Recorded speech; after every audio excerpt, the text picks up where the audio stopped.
patriotic, and it has changed my life. I'm a fan of his ever since. I love this collection. Of his most legendary supermodels and more. The four queens of the runway. Fashion, New York Fashion Week is right around the corner. Librarian tonight, and that's because I came to read a bitch. Jaja's Atelier, bitch. Michelle Obama is a man. Am I right, America? Yeah, and First Lady Melania Trump is a prostitution whore and a skeet bitch. Oh, and a pedophile protector.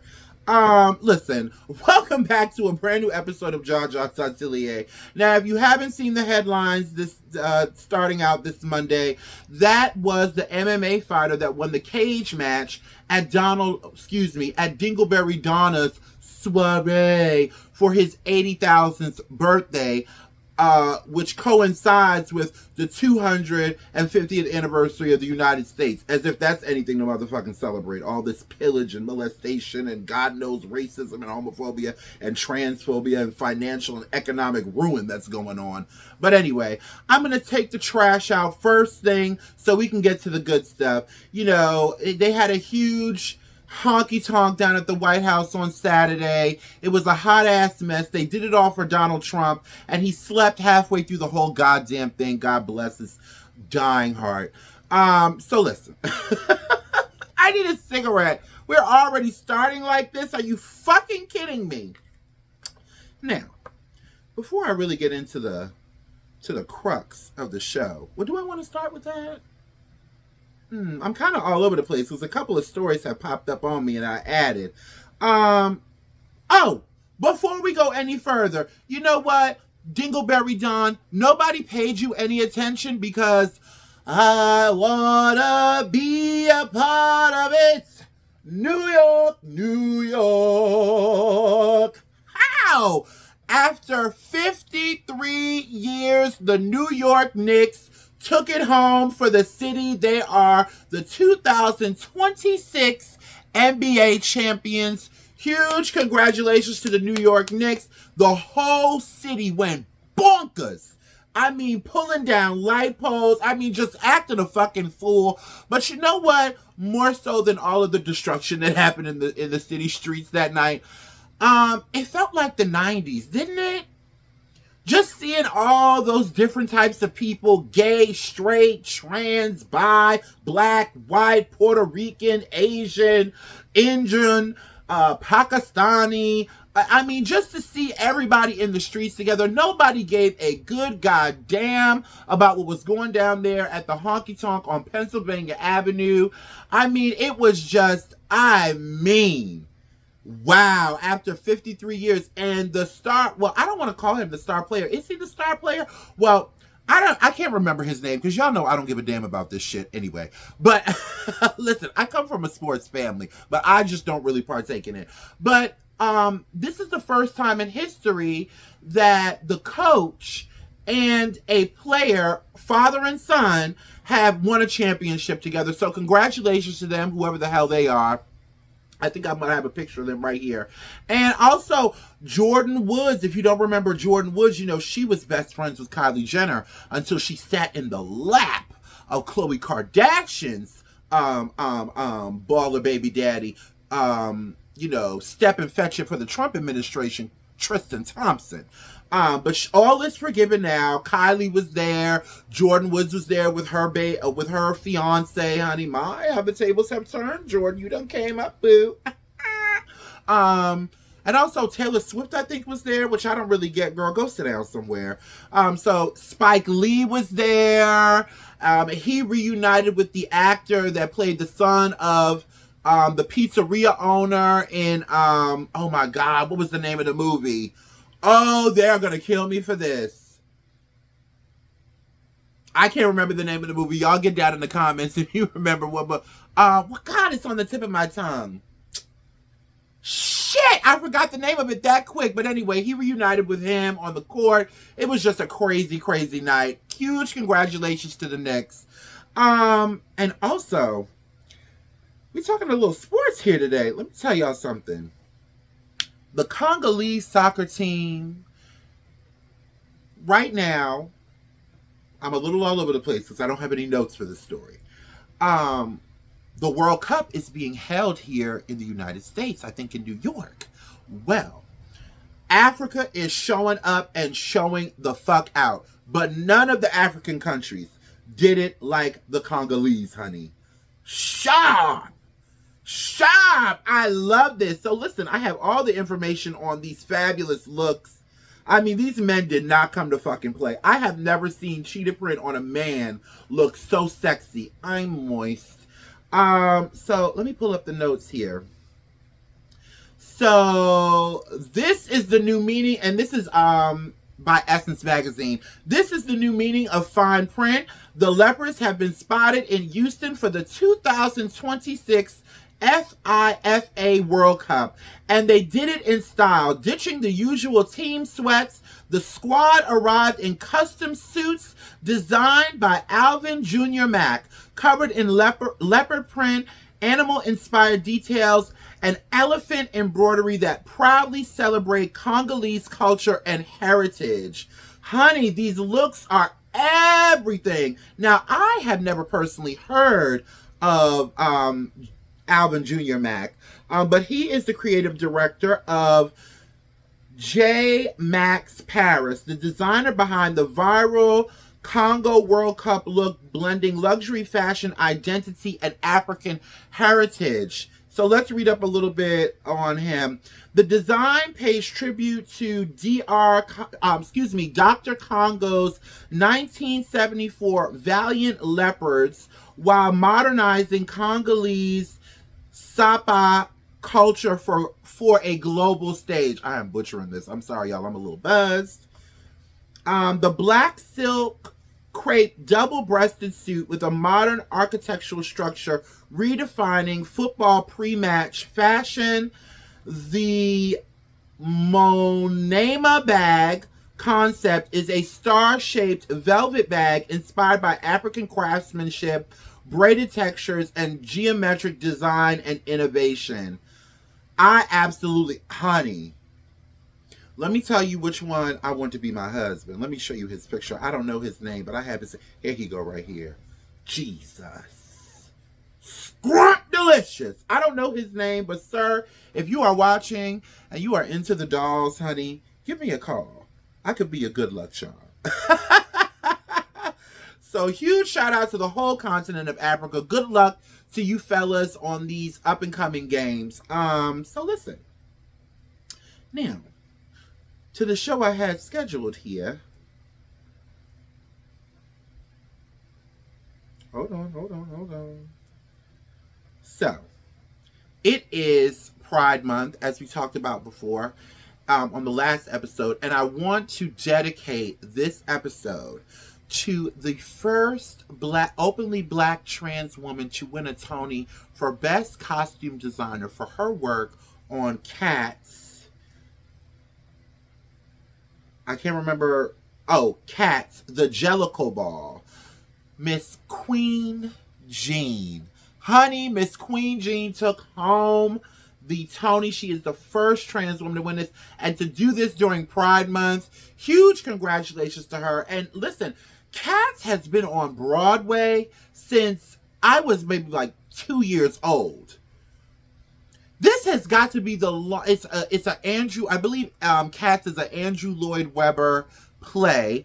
I've seen a couple of plays on Broadway. Shout out to my cousin Audrey. She took me to see Beauty and the Beast and Les Miserables when I was a kid, and I used to stay with her in New York during the summertime. And so Cats has got to be one of the longest running Broadway shows of all time. Also, shout out to the multi-talented Jeremy Pope, who stole the red carpet in this scene-stealing Robert Juan Couture look. Let me tell you something about Jeremy Pope. Jeremy Pope is so fine, but he's like not defined by what society says a man should be, but he's still so masculine and sexy. You know, he very much gives me Andre 3000, a little splash of Dennis Rodman, a little splash of Prince, but he's actually into the boys, honey. Well, I don't know if he's gay or or just or fluid. I think he's like pansexual, maybe fluid, but it doesn't really matter. He looks good either way. So huge shout out to him also. Now, speaking of looks, honey, Rihanna feeds the children with a buffet of beauty for the latest issue of EE72. Now, if you're not familiar with EE72, EE72 is the newest fashion publication by former editor-in-chief of British Vogue, Edward Enninful, who I love. I would love to, you know, creative direct a editorial for him and his publication. I would just, even if I just get to sit and have lunch with this man, he's a genius. Well, let me just tell you, this has got to be, aside from first Mondami's wife on the cover of The Cut, this is my second, well, I don't know, they're neck and neck, but this is my second favorite cover of the year. Honey. First of all, let's talk about who's shooting her. The photographer that shot her was Sylvester Mako. I hope I'm pronouncing that right. The hair, which I thought was incredible, was by Yusef Williams using Fenty Hair, and They by Yusef Products. She wore an array of designers. She was styled by Edward Enninful. She wore Giuseppe Zanotti shoes, Wolford, Schiaparelli, Maison Alaya, Dior, and these, Bottega Veneta. I mean, a whole host of looks. My favorite look has to be this one with the Schiaparelli jacket and the Wolford tights. I love the way Sylvester does this little grainy kind of pop art photography. I'm in love with it. You know, I was supposed to, sidebar, I still have my behind the scenes of the making of Vendetta Dolce. You know, you guys, I talked about me having ADHD and falling into a depression, child, so just be glad I'm here tonight, honey. But I do have that coming to y'all. But I am such a fan. He has got to be one of my new favorite photographers. You know, Raphael Pavarotti will always have my heart, honey. You know that's my husband. But he is fastly becoming one of my favorites. Here's some behind the scenes look. I also love the blonde wig and this blue dress. I'm not sure. I think this is the Dior look. Let's see which other ones I loved. And this cover right here. Oh my God, this cover. I love the wig. Her eyes are so, there's something romantically haunting about this editorial. And he, the photographer Sylvester Mako, he always, you know, this is his aesthetic. Honey, I'm absolutely in love with it.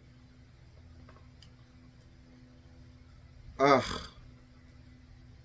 I'm looking through, this has got to be my favorite photo out the whole editorial. I love this. The way she's holding the jacket, the hair. She's kind of giving a little Tyra Banks right here. Anyway, huge congratulations to Edward Enninful. You know, for him to be a black man and own a fashion publication that's doing so well, it speaks great volumes. Never mind what the fuck is going on in the States. There is progress being made in the world for us, by us. So if you haven't gotten your subscription to EE72, go ahead and check it out and see if you can afford, because I know, I think it's coming from England and I know it can be a little pricey. So if you can afford it, it's a great investment. I haven't subscribed yet, but I'm definitely going to do that the next time I get paid, because I'm a little short right now. Anyway, what's the next story? I'm going to run through these kind of quick because I don't have a whole lot of time. What else was I going to talk about? Was that it? That can't be it. We've only been here for 13 fucking minutes. Okay, so there's another story that just popped up. Jay-Z.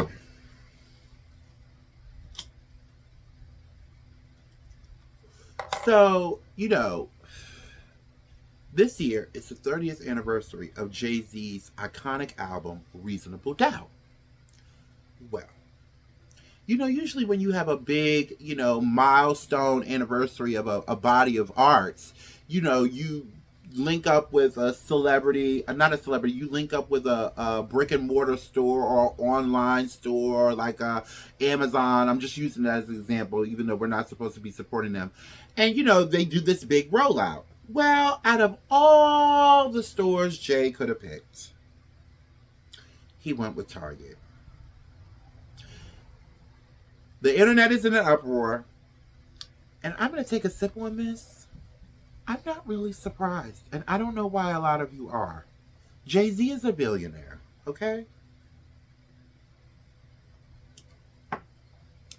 And as much as I respect his career, and as much as you can be inspired by his longevity, his rise, he's a billionaire nonetheless. And he's done this before, because when we were in the midst of, protesting the NFL in the name of Colin Kaepernick, here comes Jay-Z, giving us, basically, and this is going to sound really bad, but basically giving us lemon pepper wings while he collects the check. He's a billionaire. This is what happens. And look, we talked about Jay-Z, I believe, on the last episode when he did that freestyle at the Roots picnic. And I've said countless times, like him or not, excellent career or not, he didn't get to where he was by being goody goody gumdrop. So, I mean, listen. Either you're not going to have any self-control, and you're going to go to Target and you're going to buy the anniversary edition of the album, or you're not going to support it, you're not going to buy. It's as simple as that. It doesn't even need an argument. Jay-Z, but I will say this, good and goddamn well, you shouldn't have did that with Target. Now, come on now. You cannot be that obtuse.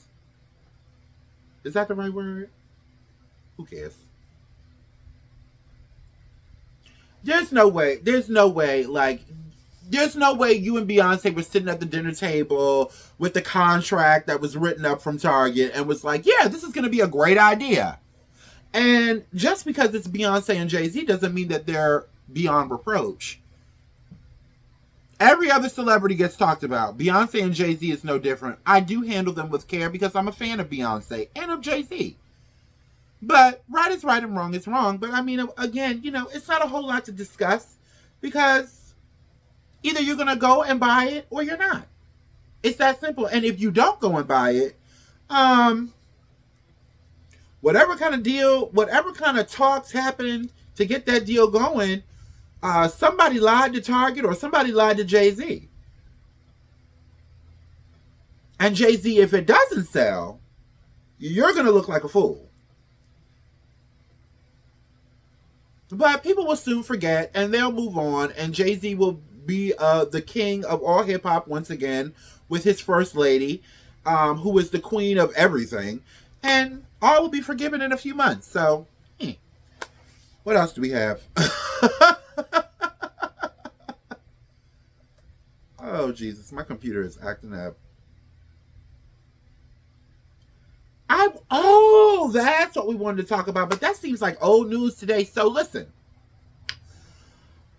Stephen A. Smith. Now, I warned you a few months ago that if you're going to side up with these crackers, you better step real light, because the minute you step out of line, they're going to come for your throat. And well, it didn't even take a year. So, the Knicks lost the game before the one on Saturday because Donald Trump came and made a whole motherfucking stink, shut the city down, shut the parties down, only to go there, get booed, and fall asleep. Well, Stephen A. Smith has some choice words for Dingleberry Don, his buddy. Let's take a listen. Strictly a basketball segment. This president has no business showing up in New York City. I am dead serious. It is selfish. It is narcissistic. It is ridiculous that he is coming to this game. I would say the same thing if it were Obama, George W., Clinton. I don't give a damn. We went back to Reagan. This is not a football stadium in some space in Texas where you got a whole bunch of outlays and all of this. This is the Garden. This is Midtown Manhattan. You have any idea what the congestion is going to be like in New York City here? I get off. So that was before Trump went to the game. So Trump went to the game. On his way back from the game, okay, of course the news stopped him and asked him, what do you think about what Stephen A. Smith said? Take a look at this. It was, I think, mostly cheers. It was loud and it was very enthusiastic. Mr. President, ESPN commentator Stephen A. Smith, who was talking about running for president, said he would blame you if the Knicks lost the game. How do you respond to that? I think he's a nice guy, but you need a certain aptitude to run for president. You need a high IQ. I'm not sure that Stephen has that. I don't think he does, actually. Well, you know Stephen A. Smith can't let anybody else get the last word, honey. Mr. Donald Tunnel Hairline himself. Well, so he went back on his show on ESPN, had this huge presidential debate set up, and said this. Hold on. Of New York. I thought you were about making money for people. What happened to the parking garages? How much money did they make? What happened to the local restaurants in the immediate vicinity of Madison Square Garden? How much money did they make? We know you've made a lot of money. We know you keep making money. But have the New York Knicks benefited? The answer to that would happen to be no. This is a sports show, so I won't go any further than that other than to say Brunson played better when you weren't there. Mikal Bridges played better when you weren't there. Josh, Karl Anthony Towns played better when you weren't there. Landry Shamet played better when you weren't there. The crowd was festive, hyped, and more intimidating when you weren't there. Businesses were thriving before you showed up. Parking garages were being fed before you showed up. There was noise reverberating off the walls of Madison Square Garden before you showed up. Well, then Donald Trump went on, I don't know if it was True Social or Twitter. I'm not going to read it. And laid sister girl Stephanie out, honey. The queens were fighting, bitch. You know what, Stephen A. Smith? You deserve it. I don't feel bad for you. If Donald Trump came out on True Social and called you a straight up porch monkey nigger, I would not give a fuck because you deserve it. I said this when Kai Cenat and those streamer boys were at the Streamer Awards and all the white streamers were making fun of them and they were basically the butt of everybody's joke. And I'm going to say it to you too, Stephen A. Smith. When you make your people the punchline, don't be surprised when the target is on your back. You have no respect for your people. How in the fuck do you think them crackers are going to respect you? You are a tool for them. The same way, and I hope you're watching this, Donnie, the same way Donald Trump is a tool for Benjamin Vanilla Yahoo. Donald Trump doesn't run shit in this motherfucking country. That bitch can't even stay awake. And Stephen A. Smith, neither can you. Speaking of all the racism and bigotry and everything that's going on in the world, I want to touch on, I posted a video a couple days ago, maybe last week, it might have been a week now, about the whole Carmelo Anthony case. I'm not posting this young black man's mugshot. This is a picture of the young man that they gave 35 years in jail for defending himself. So I made the video and it got a lot of comments. A lot of comments going, you know, with an opposite opinion to mine. Hold on here. I'm gonna read some of the comments that I have.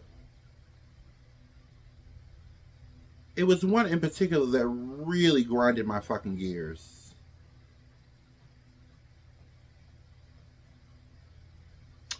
This one is by this comment. Is by somebody named 137. It could be a bot, but I'm not sure because they replied and it wasn't real AI. So he says, or they said, he got 35 years because it's not remotely self-defense. Being asked to leave a tent doesn't warrant lethal force. This case has clearly shown how many black people are insane racists, though. You apparently think you get to murder us, as if they have a target on their back. Murder us if we make the mistake of trying to stop your antisocial behaviors. This kind of reaction is waking a lot of people up to just how bad things are. We simply can't exist around people like you. You wouldn't allow it if we wanted it anyway. And so I told them I will address you on the next episode. Oh, it was 5 days ago I posted the video. 137, bitch, are you sick? First of all, there is video evidence of what happened, allegedly. There are several black protesters, organizers that saw the video, and it's exactly what the boy said in court. He was standing at the tent. They sent somebody to distract the coach, and they commenced to fucking him up. So he commenced to pulling out his hatchet and putting a hole in that boy's chest. And now, said Cracker Jr. is face up, flat backed, in a pine motherfucking box. You crackers kill me with this bullshit. How dare you think you get to play victim? It is a fucking joke. This is what you crackers do.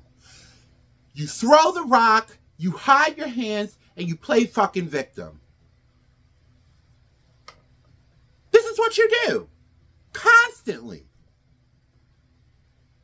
And you're saying that we're getting to a place where we realize, no, the world is waking up to your bullshit.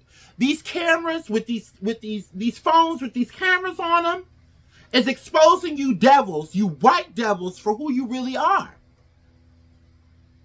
And now that it's coming out, you want to deflect and play victim? You know what? I can't remember who I heard say this. It might have been Funky Dineva. And I love Funky Dineva, but I don't always agree with Funky Dineva. Funky Dineva be saying some shit that I don't always agree with. But Funky Dineva said, you know what? I think he was talking to the mother. Better you get to see your baby. Your child may have 35 years in jail, but at least he went out like a real man, and you still get to see him. You still get to touch him. It's not in the same way. And I'm sure, and I'm praying that somebody is going to step in and release that video footage to shut people like Mr. or they, them, whoever they are, 137 down, and show what really happened and walk that boy out of jail. Not only that, but the father of the boy that died, Mr. Meatloaf, now is all over social media calling this boy a watermelon felon, playing fucking victim. You know what? I in the video that I posted 5 days ago, in which 137 left a comment under, okay, I said, black people, stand down. Let this motherfucking cracker say whatever the fuck he want to say, because he is slowly walking that boy right on out that jail cell. This isn't about race. And then you turn around and call the boy a watermelon felon, which is so dumb. You inbred, possum tail frying, red belly, hook head, meatloaf shaped body cracker. You are shaped like a Hoover vacuum bag, bitch. It's not about race, you inbred cave monkey. So what is it about? Inbred.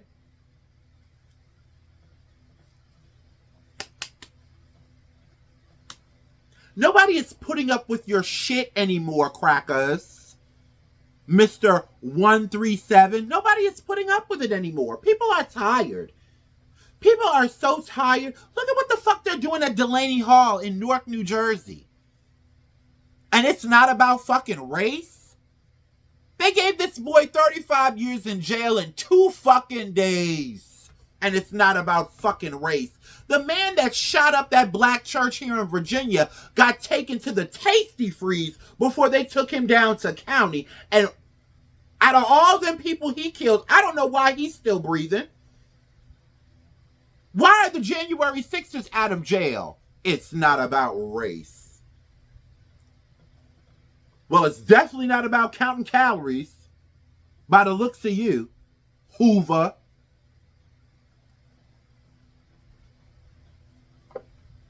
Nobody is falling for it anymore.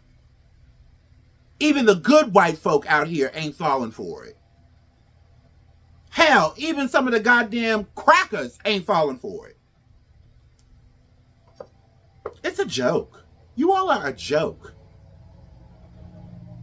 Honestly. And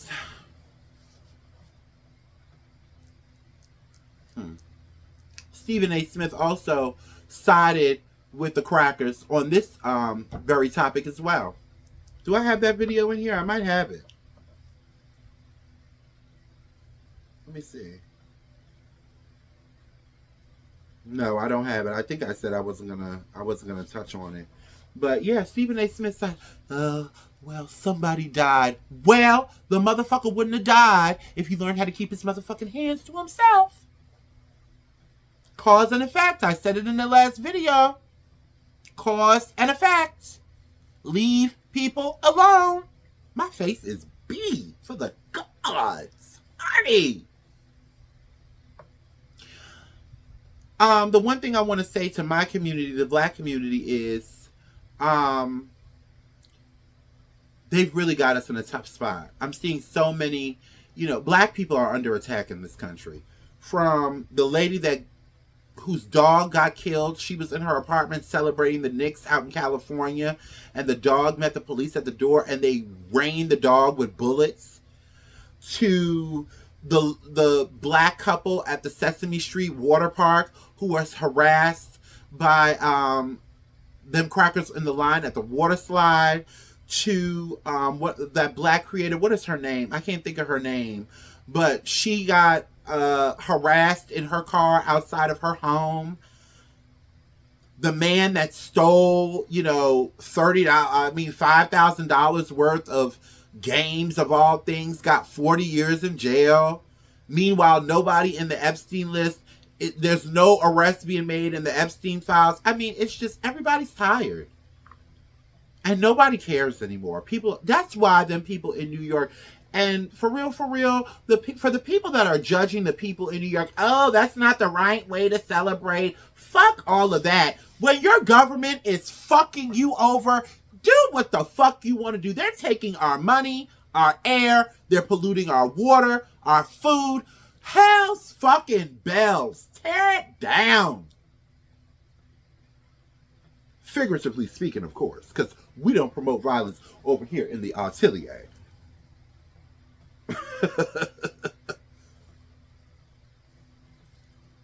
Enough is enough. It was so good to see all of those people in the streets just celebrating, having a good time. No politics, no Donald Dingleberry Trump, no bullshit, no transphobic bullshit, no anti-Semitic bullshit. Just a good fucking time.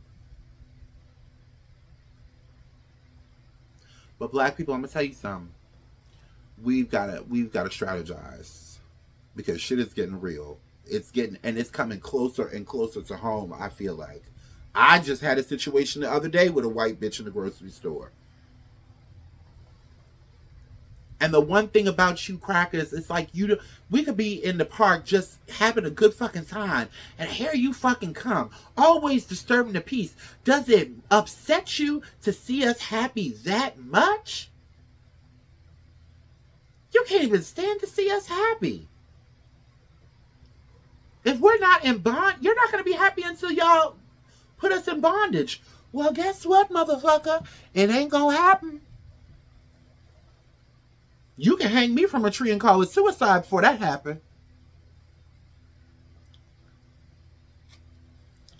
And you're going to have a hard time pulling my big ass up in that motherfucking tree. Let me just tell you. Anyway, I love everybody. I grew up in a very multicultural town in Jersey. There's white people down here that I'm cool with. There is Asian people here that I'm cool with. There is a plethora of Latino and Hispanic people that I'm cool with. But, and there's white people that I'm cool with again, but it's exhausting. I think the strategy is to completely ignore what this government or what MAGA is trying to do to this country, and do completely the opposite. You see, they done took his name off the Kennedy Center. The courts are saying, listen, stop fucking around. Put the history of slavery back in the museums and in the schools. Who the fuck are you? The end is coming near with this bullshit. But until it really ends for real, we just need to live our lives. We really just need to live our lives. The smaller governments, the state governments, even the racist ones, cut the fucking bullshit, man. Because this country ain't shit without blacks. It ain't shit without Latinos. It ain't shit without Asians. It ain't shit without trans. It ain't shit without motherfucking gays. It ain't shit without dykes. It ain't shit without the fags, the butch queens. It ain't shit without... It's not shit without any of the things and the people and the society and the cultures that's here. You've tried an all-white country already. It didn't work. That's how y'all ended up over here bothering us. Anyway, I know today's show was a little all over the place. I wasn't really that prepared, so forgive me. But I definitely spoke from the heart. And I love y'all. And see you when I see you. Ciao.